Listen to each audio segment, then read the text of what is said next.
Hey, how y'all doing? I'm gonna go ahead and have a talk with y'all. And yeah, I know I'm driving on the road and everything, but I promise you, I'll just briefly just look at the screen. In 500 feet, turn left onto 9th Street. My attention is on the road, and but it's the only time that I can find where I actually have, you know, some brain thought to where I can go into this conversation. And this is about, you know, what's going on. Turn left onto 9th Street, then turn right onto McLaughlin Boulevard. With society, we're seeing people do crazy shit. We've seen clock tower shooters. We've seen Las Vegas shooters. We've seen nightclub shooters. We've seen terrorism. We've seen horrible atrocities taking place right here in our own great America. Whether you're in Texas, Alabama, Arkansas, Mississippi, Missouri, Oregon, take Colorado, the next right onto McLaughlin Boulevard. Michigan, Illinois, Detroit, New York, Maine, wherever. There's been some crazy gun shit violence going down. And I look back on my life when I hear about this stuff. And you hear about these people, oh, well, they were depressed. Oh, they were on drugs. Continue on McLaughlin Boulevard for 4 miles. They were taking Xanax. They had to take antidepressants. They were alcoholics. You know, let me tell you something about my life. I was born in 1968, the year of Tet. Many of you don't know what that means. If you know what that means, my father was a career military in the United States Air Force. He was a medic. Again, I was born in the year of Tet, 1968. Could you imagine, for those of you that know what I'm talking about, I am a true war child. True war child. My father was also in Africa and Korea. He was addicted to alcohol. He was traumatized. He held a lot of anger inside of him, and he lied all the fucking time. He confessed to me war crimes where actually he murdered people. As they tried to throw grenades inside of his tent, call it murder, call it retaliation, call it an act of safety, I don't know. I don't know what the hell it is. All I know is when people died. Born in 1968. 6 weeks later after my birth, I would be hospitalized at Garland Memorial in Garland, Texas. North Texas. Broken ribs and a collapsed lung. I was thrown into my crib. Forever deformed. My ribs are deformed. I remember the humiliation when I was a young child to go to the swimming pool. I had to cover up on the side with a towel.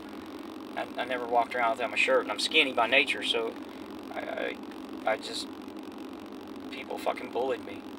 I have red hair too, and the last name Flake. Growing up during the Bozo and Howdy Doody era, kids can be fucking mean. But what I'm getting at is, with that being said, let's go back to the seriousness of this. Thrown in the crib, 6 weeks old. Ribs busted up, permanent deformation, left lung collapsed.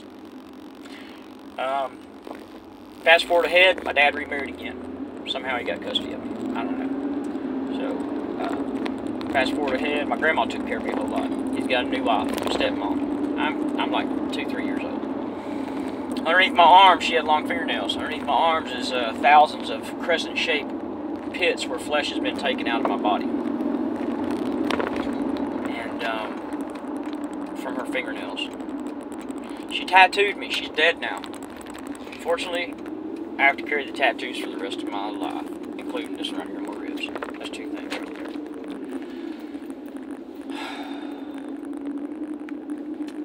A lot of adverse conditions. A lot of adverse conditions. A lot of things, a lot of losses. Fast forward ahead, I got a failed marriage, my first marriage, 3 kids. I don't see them until they're 14 years old. During this time, I've gotten remarried again.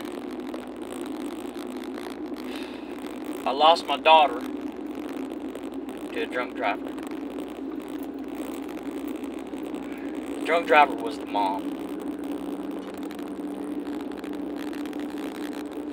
I was not thinking. Maybe I was. Got pregnant again. She left me for a dopehead. I had to go through all this different shit to get my kids back. I did get them back. I told her, I said, I'll hunt you down like a deer. I'm pulled over, by the way.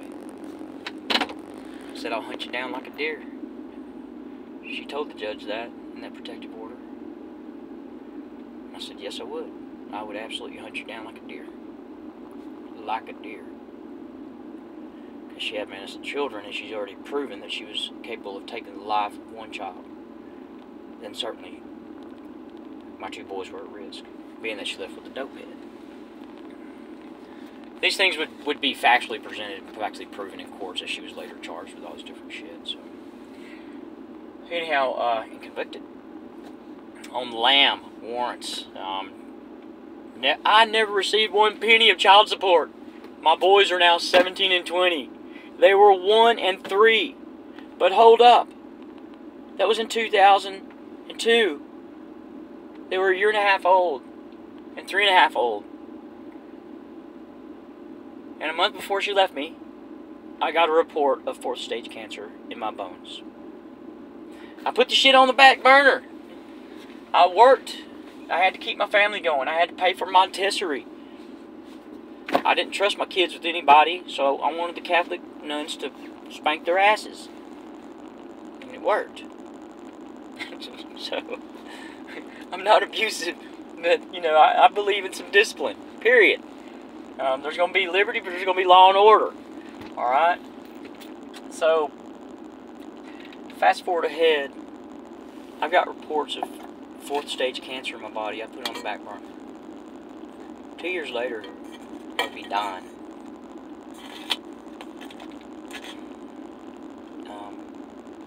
I was given 6 months to a year to live. I'm still here. That was in 2006. I did radiation treatments. I take daily medication to lower the levels of natural occurring mutated cells that have traveled out beyond my thyroid. So I ended up with what's called follicular thyroid carcinoma. It's a nasty strain. Still curable. As long as you catch the shit. So anyhow, I've had a lot of adverse things happen in my life. Of course, I moved 19 fucking times. I had cancer and no mom. I fucking going back and forth to MD Anderson and all these other crazy ass places, these hospitals. It was a nightmare. I lost everything I had. And I didn't have much. I did not have much. But I gladly gave it away. Because I believed in my future. I believed in my kids. I believed in hope. Even though I faced all this horrible, horrible shit.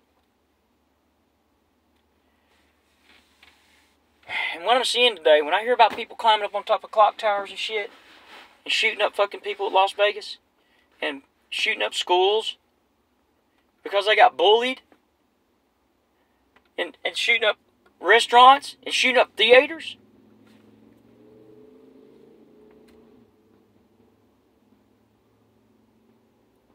I just don't understand. I just do not understand. Maybe, just maybe, these people hadn't had their ass kicked. I've had my ass kicked before. And I'm not talking about with adverse stuff. That's kind of a no fucking brainer. I had my ass kicked by cancer. I had my ass kicked by an ex. I had my ass kicked by raising boys alone. I had my ass kicked by my own parents. I had my ass kicked by my stepmom. Let's not forget about the stepdad. This motherfucker was a wop. Holy Jesus. Full-blown soprano. 320 pounds. I weigh like 90. Motherfucker slammed me up against the wall, holding by my throat, choking me. I weighed 90 fucking pounds. There were guns in my house. Lots of guns. There's a gun in every damn corner. I was also adopted out by preachers. And there's a whole lot of things that happen behind the veil of the church. You can't put your faith in things of this world. You have to put your faith in yourself. I never picked up one of the guns with an intention to hurt anyone or anything human. And I shot animals. But what I'm getting at is I've never picked up a weapon because of my adverse conditions, or because of disparity, or because of despondency, or because of complacency, or because of fear, or because of anger, or because of hurt. I faced my stuff sober.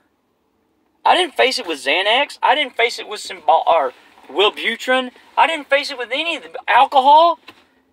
I will tell you I smoked some weed. It's not addictive. But I never did any of that shit. And when I see this stuff, I'm like, oh, you poor oppressed soul. What in the hell has gotten into you that would make you go fucking shoot a bunch of people? What got into you to hurt so many people that you don't even know? People you don't even know. People you'll never know. Shame on you. But the people that are watching this video, you're here for a reason. You're here for a reason because you needed this. You need to know there's people like me in the world. You need to know there's people like me in the world that are... My red curly hair kind of defines my rebellious nature. It really does. And everything I've been through. But I have control, man. And be that as it may, I used to punch fences and weird shit. When I was a kid, I'd have this out-of-control shit. I always did that to hurt myself. I never did anything to hurt anybody else. And if somebody was confrontational with me, and believe me, kids in school can be fucking mean. But I triumphed. I took my blows. And I fucking got back up. I've rode the lightning, man. I have fucking rode the goddamn lightning. Whatever you're going through, it is not the right thing to do to bring other people into it and cause them pain and suffering. That's the bottom line. What if you had to come back and repeat all this all over again? What if it was never ending? What if it just repeated itself over and over again, your life? Every happiness, every loss, every gain, every victory. Just knowing that, you're able to change the outcome. Everything that takes place first started. Everything that takes place in your heart first started in your consciousness.